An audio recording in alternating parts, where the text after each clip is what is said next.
Namaskar, welcome all of you in my YouTube channel BMA Classes. Today I am going to discuss History Question Bank first, latest 2020 to 21 के according. आज हम 2021 के CBSE board examination के according जो first history का question bank है इसको solve करेंगे। So let's start. Question number 1, consider the following statements regarding the identification of Shiva, a figure represented on Harappan seals। Harappan document में एक भगवान शिव जी का इमेज मिला है, उस इमेज के अकॉर्डिंग हमसे क्वेश्चन पूछा गया है। First option, it is shown in the form of Gajapati. Gajapati कहा जाता है गणेश भगवान को।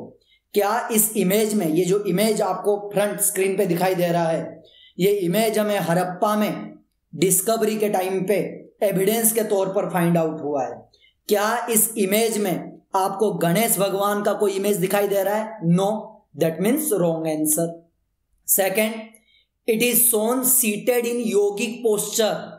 क्या भगवान शिव जी का जो इमेज है, भगवान शिव इसमें योगा करते हुए दिखाए गए हैं? यस, इस इमेज में भगवान शिव जो है वो योगिक पोस्चर में, दैट मीन्स योगा करते हुए दिखाए गए हैं, दैट मीन्स करेक्ट।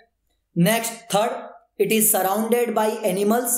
क्या भगवान शिव इस इमेज में, जिस इमेज में भगवान शिव जी को योगा करते हुए दिखाया गया है, क्या इस इमेज के चारों तरफ एनिमल्स दिखाए गए हैं? यस, बिल्कुल दिखाए गए हैं। आप स्क्रीन पे देख सकते हैं डिफरेंट टाइप के एनिमल्स जो हैं भगवान शिव के चारों तरफ दिखाई दे रहे हैं, दैट मीन्स ये ऑप्शन बिल्कुल correct. Next, fourth, it is Son with a female figure identifiable with Parvati.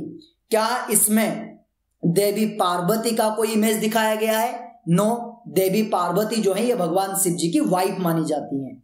सो पार्वती जी का कोई भी इमेज इसमें नहीं दिखाया गया है, that means wrong. Only second and third option ही करेक्ट है। क्वेश्चन में पूछा गया है which of the above are correct reasons for identifying the figure with Shiva. इन चार ऑप्शन में से कौन से ऑप्शन हैं जो शिव भगवान की इमेज के अकॉर्डिंग बिल्कुल परफेक्ट हैं या करेक्ट हैं? That means only second and third. That means the correct answer जो होगा वो होगा option B. Only 2 and third जो है यही ऑप्शन करेक्ट है।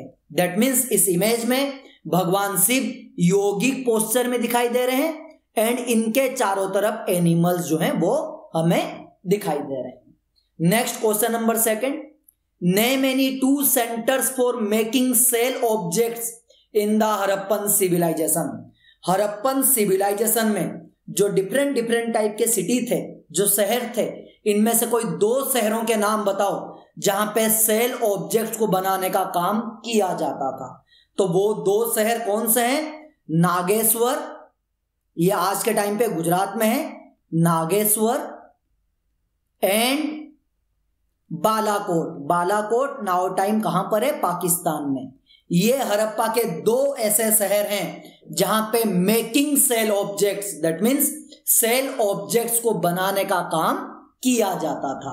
दैट मीन्स हरप्पा में नागेश्वर एंड बालाकोट जो हैं ये 2 ऐसे शहर थे जो फेमस थे अपने सेल ऑब्जेक्ट्स को बनाने के लिए।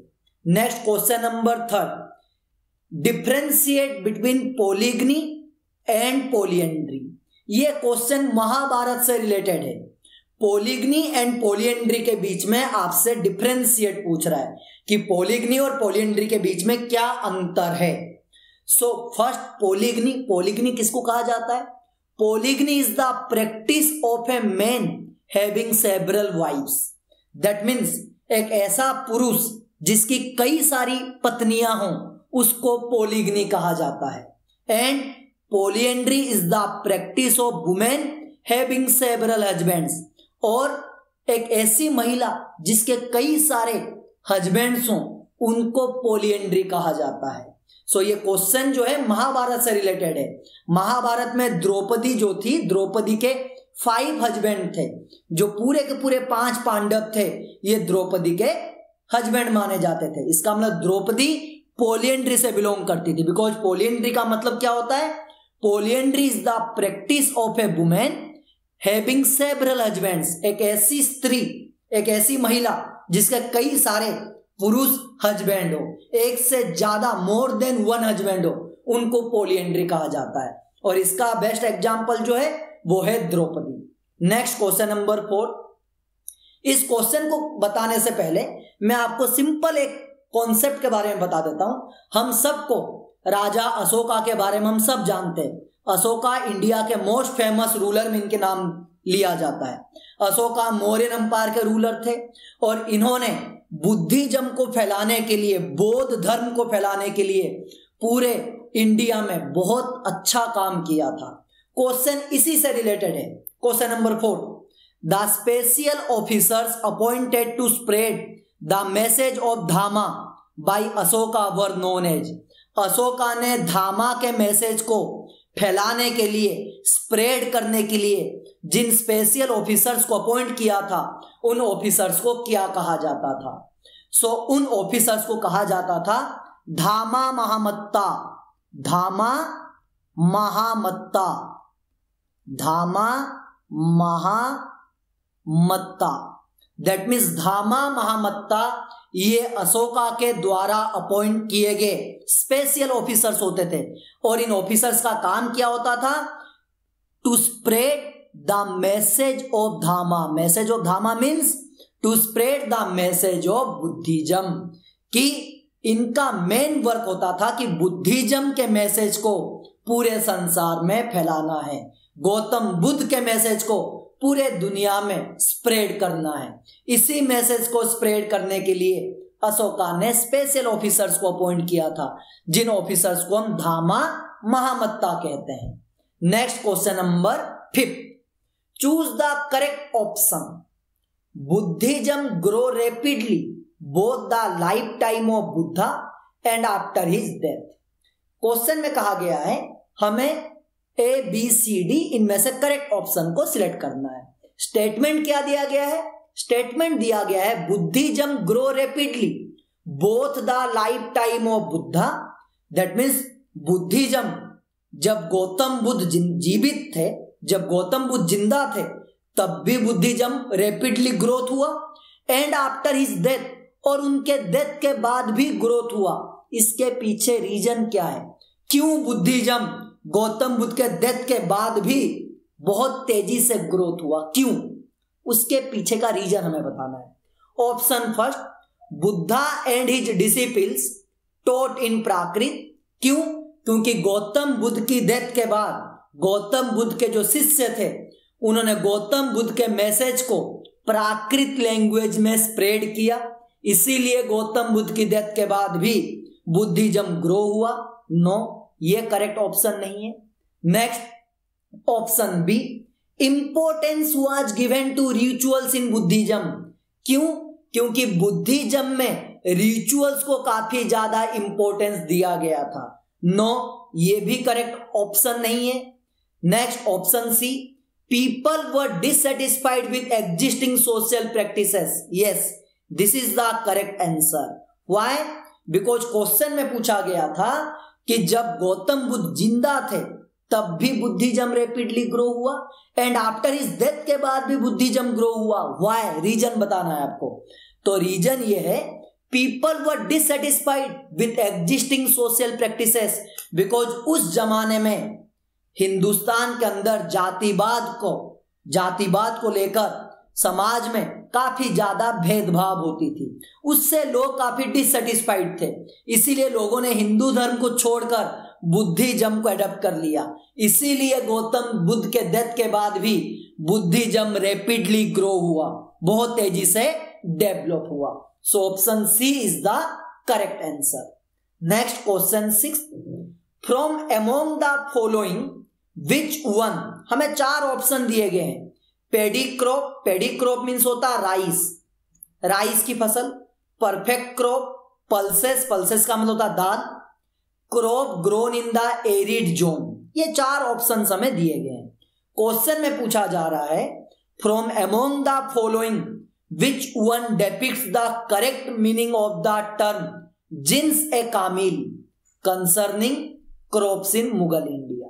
मुगल इंडिया में जिस समय हिंदुस्तान के ऊपर मुगल रूलर रूल करते थे, मुगल पीरियड में जिन्स कामिल, ये एक फसल का नाम है, ये क्रॉप का नाम है, ये किस टाइप के क्रॉप को कहा जाता था? Type of a crop, type of a crop. Mughal India में जिन्स कामिल किस टाइप के फसल को कहा जाता था?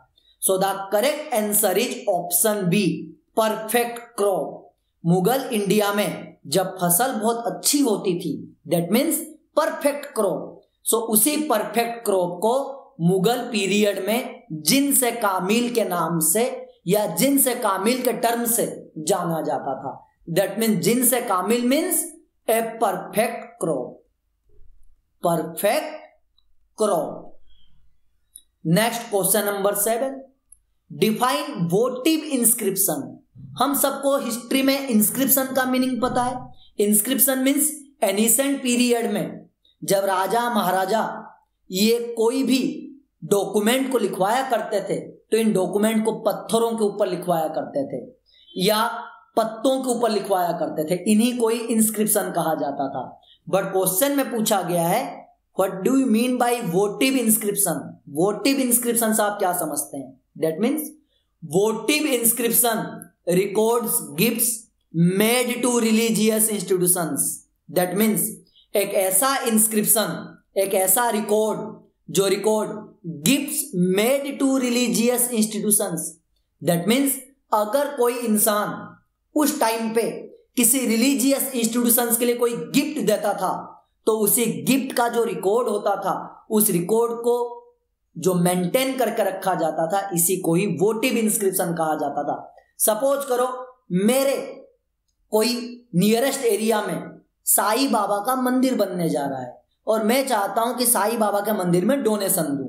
सो जब मैं साईं बाबा के मंदिर में डोनेशन दूंगा, सो मेरे डोनेशन, जो मेरे तरफ से डोनेशन दिया गया है, जब उसको रिकॉर्ड में लिखकर रखा जाएगा, उस टाइम पे पत्थरों के ऊपर लिखकर रखा जाता था कि इस इंसान ने इतना अमाउंट इस मंदिर के लिए डोनेट किया है। सो उसी इंस्क्रिप्शन को ही वोटिव इंस्क्रिप्शन कहा जाता था। दैट मीन्स एक ऐसा इंस्क्रिप्शन जिसमें records gifts made to religious institutions, एक ऐसा रिकॉर्ड जिसमें किसी इंसान ने रिलीजियस इंस्टीट्यूशंस के लिए गिफ्ट दिया है और उस गिफ्ट के रिगार्डिंग हमने रिकॉर्ड को मेंटेन करके रखा है।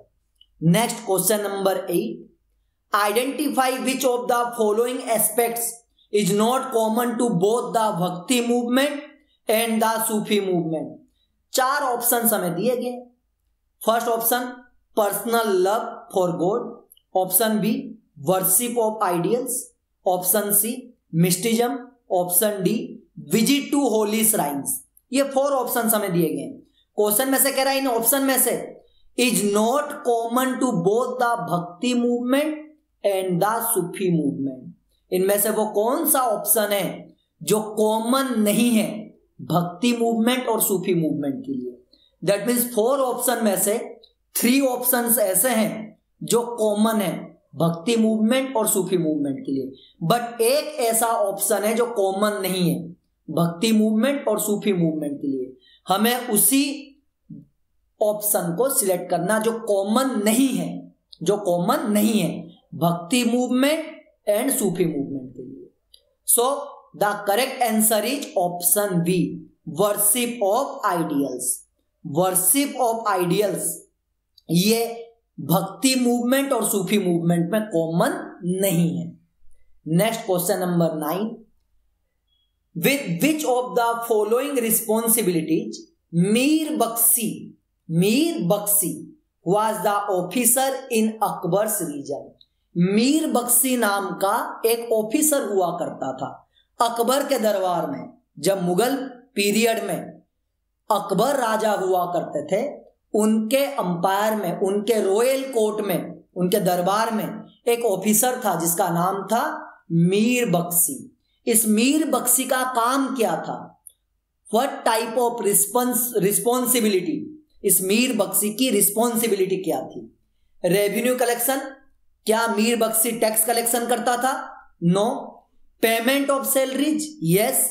मीर बख्शी जो था ये अकबर के दरबार का एक मंत्री था जिसका मेन वर्क था payment of salaries, that means Akbar के पीरियड में, अकबर के दरबार में जितने भी लोग जॉब करते थे उन सबको टाइम पे सैलरी देने की जो रिस्पॉन्सिबिलिटी थी ये मीर बख्शी की थी।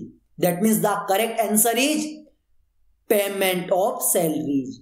मीर बख्शी अकबर के दरबार का एक बहुत बड़ा ऑफिसर था जिसके हाथ में पूरा अकबर के दरबार में जितने भी मंत्री, सेनापति, सोल्जर, इन सबको टाइम टू टाइम सैलरी देने की जो रिस्पॉन्सिबिलिटी थी वो मीर बख्शी की थी। Next question number 10, find out from the following pairs which one is correctly matched. हमें नीचे 4 ऑप्शन दिए गए हैं, हमें इनमें से जो करेक्ट मैच हो रहा है उनके बारे में बताना है। अकबर अब्दुल हामिद लाहौरी। अकबर अब्दुल नाम का तो कोई इंसान था ही नहीं मुगल पीरियड में, दैट मीन्स ये तो करेक्टली मैच नहीं हो रहा है।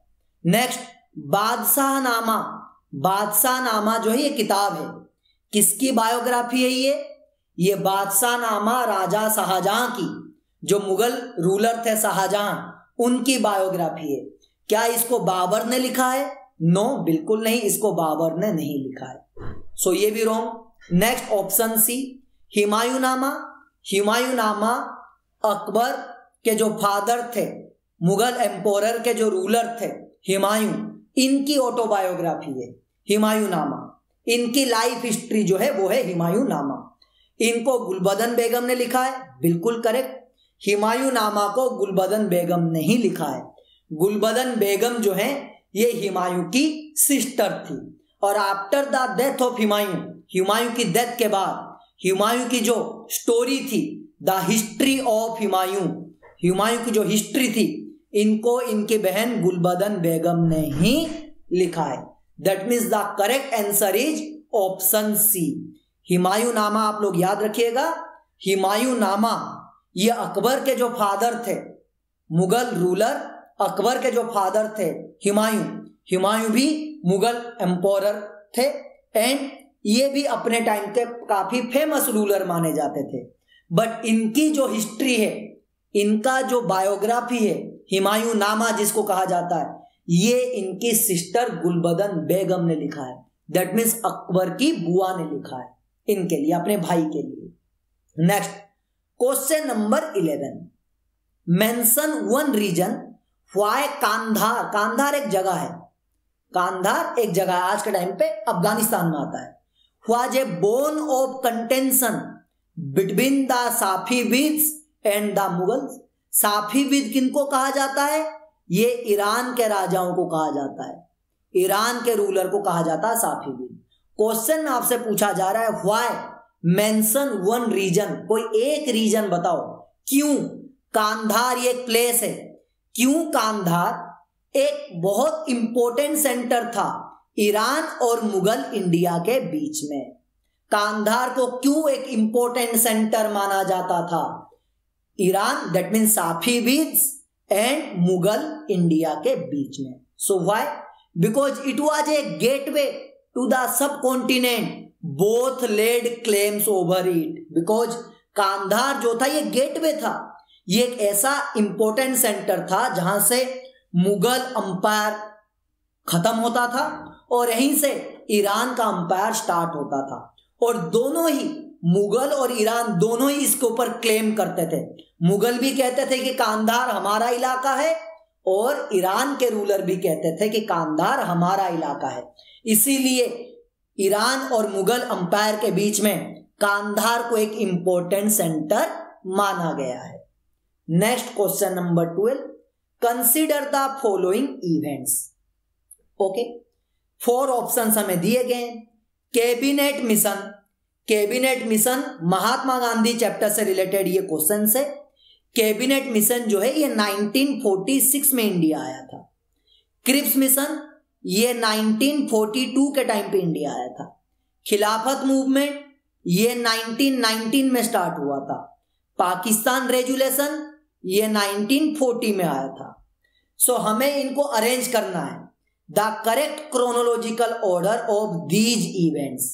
हमें इनको सीरियल वाइज करेक्ट करना है कि फर्स्ट कौन आया, देन आफ्टर कौन आया, देन आफ्टर कौन आया। सो फर्स्ट नंबर पे तो होगा हमारा खिलाफत मूवमेंट, क्योंकि 1919 में आया। दैट मीन्स फर्स्ट नंबर पे खिलाफत मूवमेंट।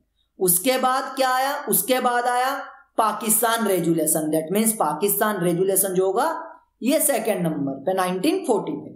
देन आफ्टर क्या आया? Cripps mission. That means 1942।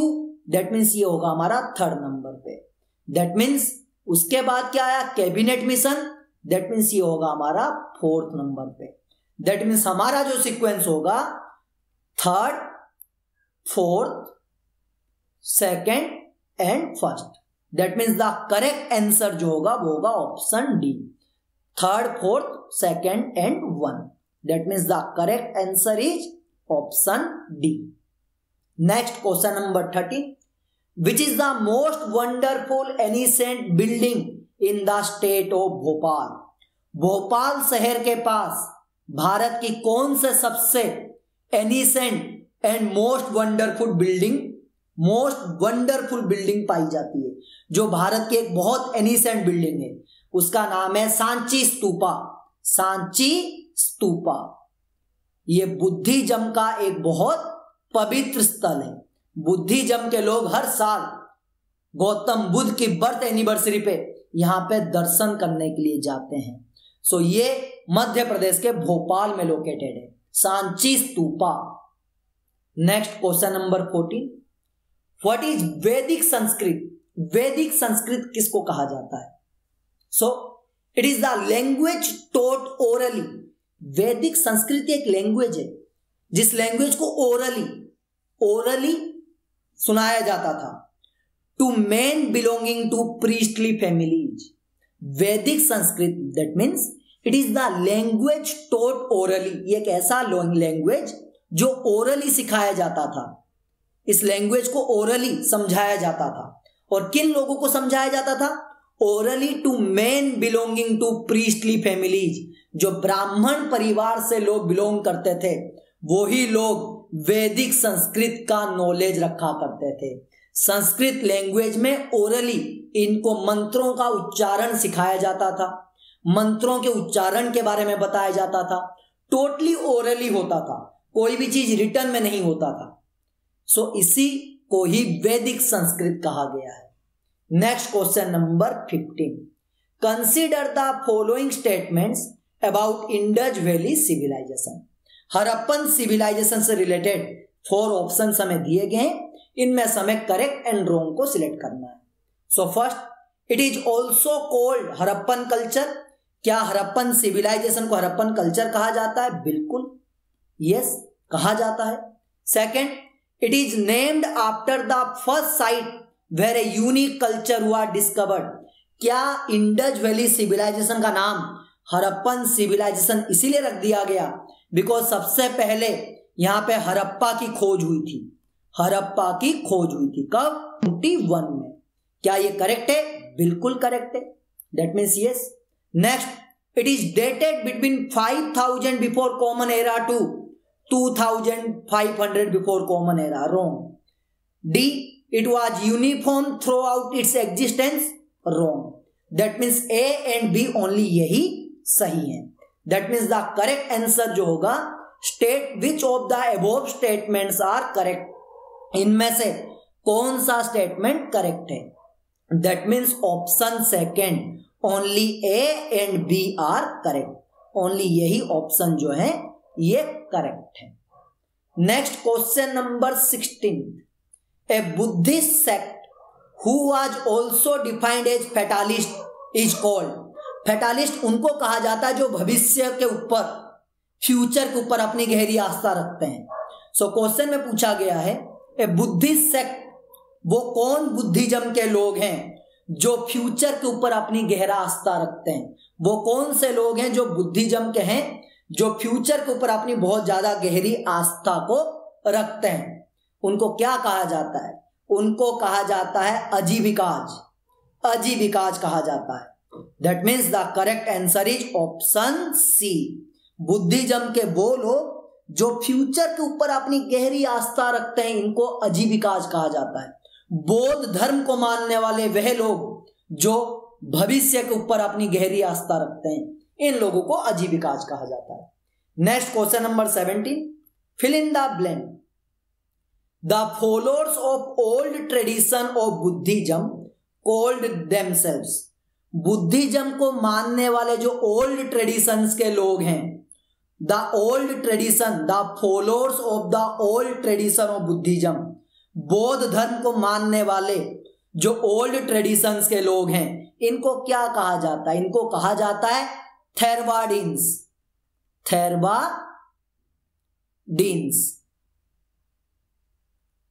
थेरवाडिन्स कहा जाता है इनको। दैट मीन्स पुराने बुद्धिज्म, ओल्ड बुद्धिज्म को मानने वाले जो ट्रेडिशंस के लोग हैं, इनको थेरवाडिन्स कहा जाता है। Next question number 18, consider the following statement regarding the establishment of British East India Company in Bengal. हम सबको पता है पहले भारत में अंग्रेज लोग ब्रिटिश ईस्ट इंडिया कंपनी के थ्रू आए थे व्यापार करने के लिए, और सबसे पहले इन्होंने अपना इस्टेब्लिशमेंट बंगाल में ही किया था। इसी से रिलेटेड क्वेश्चन पूछा गया है।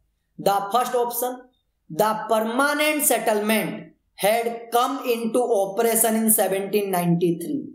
क्या 1793 में बंगाल के ऊपर ब्रिटिश ईस्ट इंडिया कंपनी ने परमानेंट सेटलमेंट नाम का कानून लागू किया था? यस, बिल्कुल करेक्ट, किया था। Next option second, in 1797 there was an auction in Burdwan. क्या 1797 में बंगाल में जो एक जगह थी, जमींदारी थी, बुर्दवान, क्या वहां पे कोई नीलामी हुई थी? During which a number of mahals, जिसमें काफी सारे राजमहलों को नीलाम किया गया था, held by the raja of Burdwan were being sold, जिसमें बुर्दवान के जो जमींदार थे उन्होंने अपनी सारी प्रॉपर्टी को अंग्रेज मतलब ब्रिटिश ईस्ट इंडिया कंपनी के थ्रू नीलाम कर दिया गया। क्या ऐसा ऑक्शन हुआ था? यस, बिल्कुल हुआ था। That means correct answer. Next option third, the estates of those who failed to pay were to be auction to recover the revenue.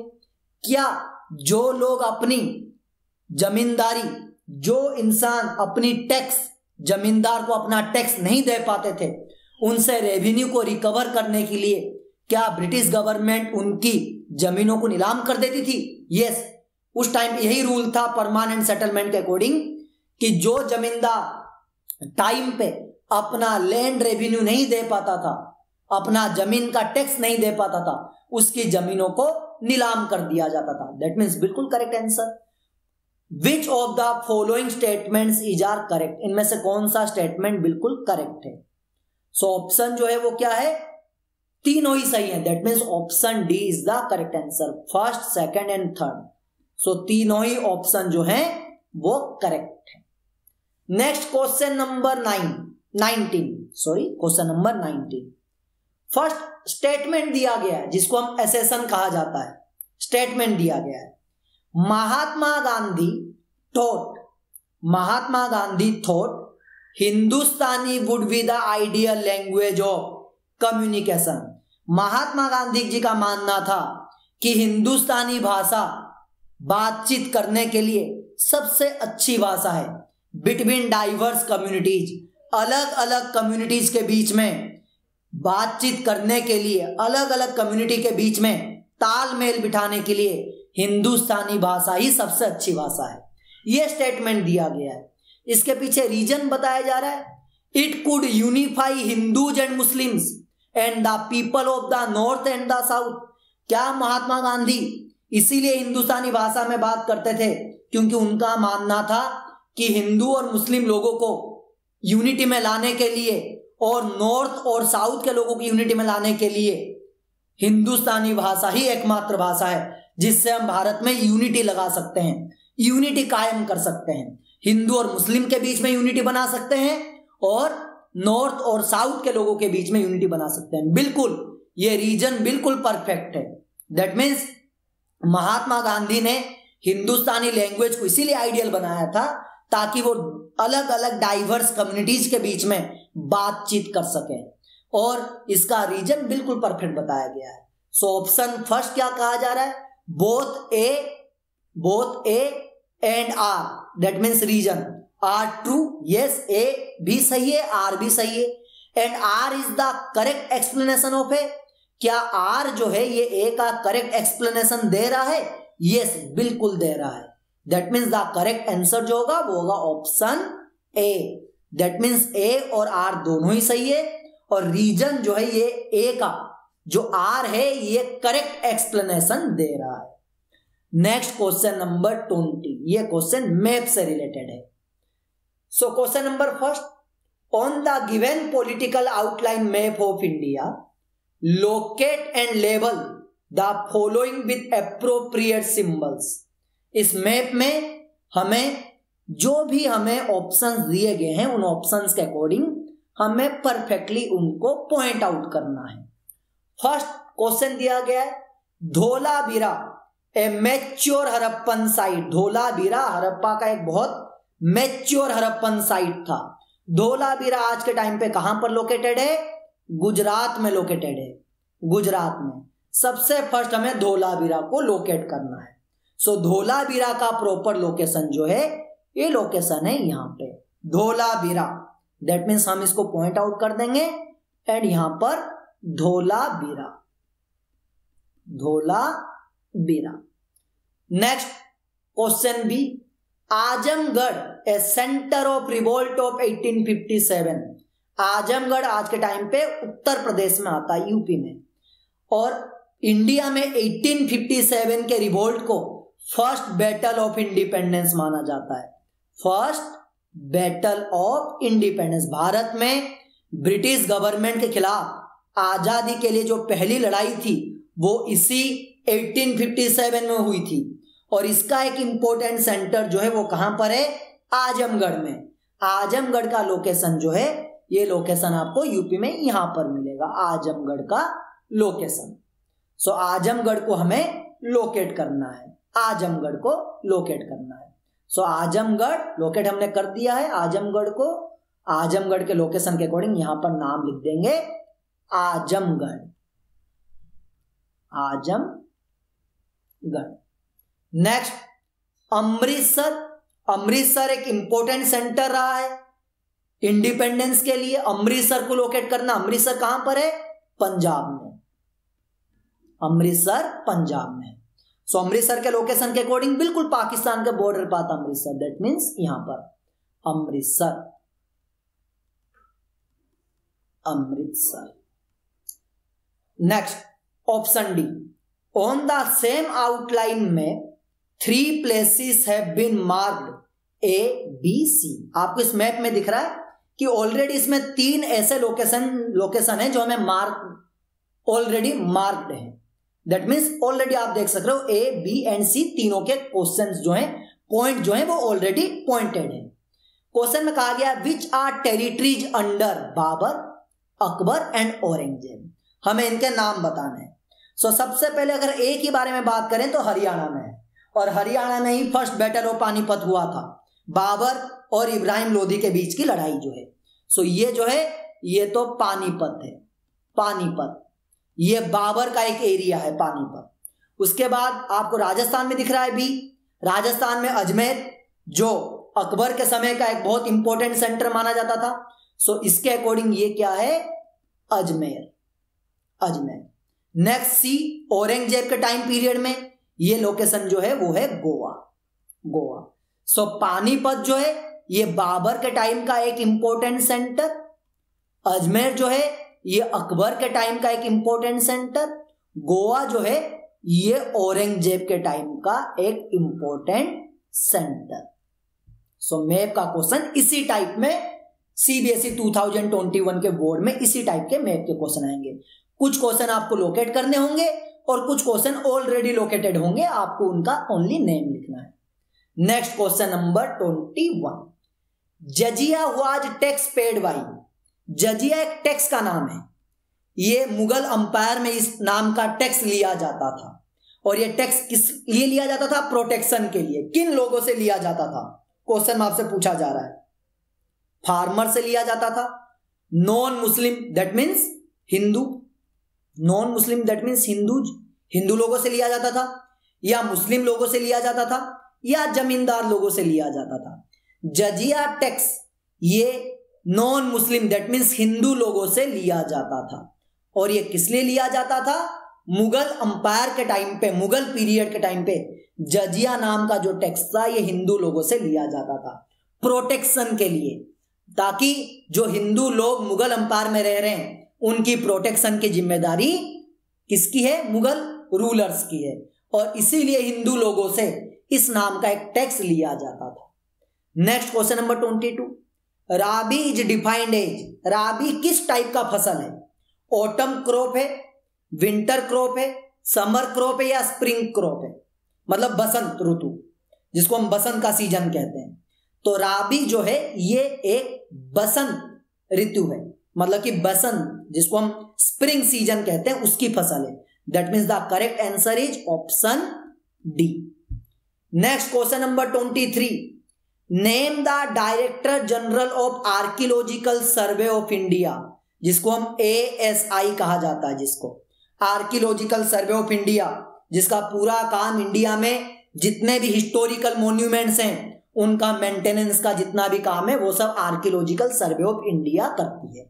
Question में पूछा जा रहा है name the director general of archaeological survey of India. Archaeological survey of India के general director का नाम बताओ। Who announce the world about the discovery of a new civilization in the Indus valley, जिन्होंने पूरे वर्ल्ड को यह बताया कि पूरे वर्ल्ड में इस टाइम पे इंडिया में एक सिविलाइजेशन था जिसका नाम था इंडस वैली सिविलाइजेशन। क्वेश्चन में सिंपल आपसे पूछा गया है आर्कियोलॉजिकल सर्वे ऑफ इंडिया के उस जनरल डायरेक्टर का नाम बताएं जिन्होंने पूरे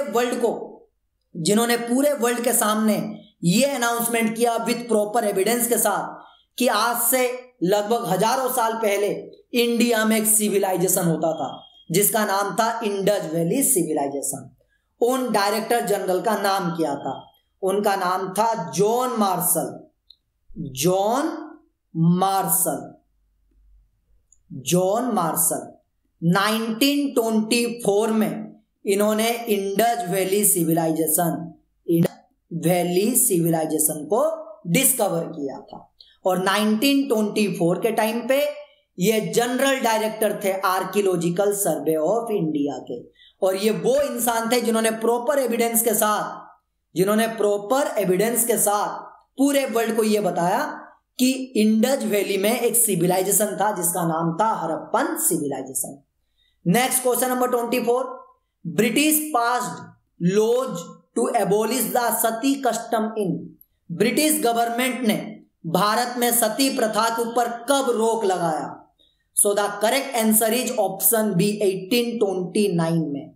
ब्रिटिश गवर्नमेंट ने भारत में जो सती प्रथा होती थी, हस्बैंड की डेथ के बाद हस्बैंड के साथ ही उनके वाइफ को भी उनकी चिता पे जिंदा जला दिया जाता था, इसके ऊपर कानून बना के रोक लगा दिया गया 1829 में।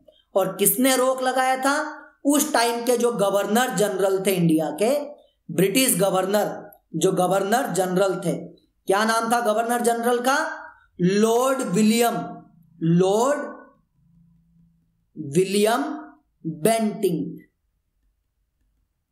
William Bentinck. इन्होंने 1829 में सती प्रथा के ऊपर, सती कानून बनाकर सती प्रथा के ऊपर रोक लगा दिया गया। स्टूडेंट्स, एग्जाम में आपको इस टाइप के क्वेश्चन आएंगे 2, जिन क्वेश्चन में आपको इमेज दिया गया होगा आपको सिर्फ नाम बताना है। Identify the following images and right it's name. Image already होगा, आपको इन इमेज का नेम बताना है। सो फर्स्ट इमेज जो है आप यहां पे देख रहे हैं, इस इमेज का नाम क्या है? स्कल्पचर। ये एक ऐसा स्कल्पचर है इन महाबलीपुरम,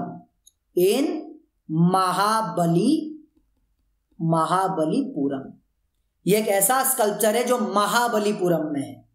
महाबलीपुरम में ये एक स्कल्पचर है। एंड इस इमेज का जो नेम है, इस इमेज का नेम है बराह अवतार। भगवान विष्णु के कई सारे अवतार हैं, इस अवतार का नाम है बराह अवतार विष्णु। ये भगवान विष्णु के बराह अवतार है। So students, thank you.